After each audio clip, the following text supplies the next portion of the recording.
my start with my career really was when I left school. I started working as an assistant in a recording studio, and those kind of things just don't come along nowadays. Whereas like back then, it was quite easy to be a T-boy. Like you'd run errands for people in the studio, and you'd get to sit at the back of the room and pay interest.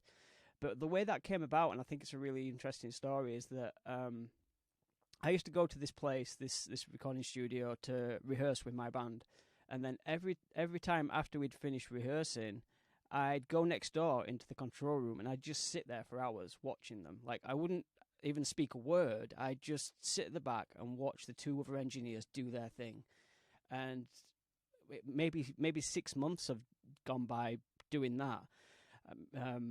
So maybe 6 months had gone by, and they called me one day and they're like, "Look, you've showed so much interest coming down here all the time. Like, why don't you just come in and we'll train you up?" And I was like, "Yeah, that's exactly what I wanted."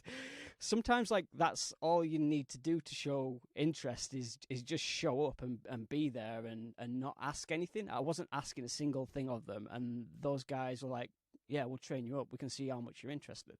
So I ended up working down there as like part-time work, just assisting in a recording studio, and that eventually led to me working full sessions and bringing my own talent into the studio. And eventually, after a while, it got to be, okay, I've outgrown this place, let me get my own studio. So I went and got my own studio.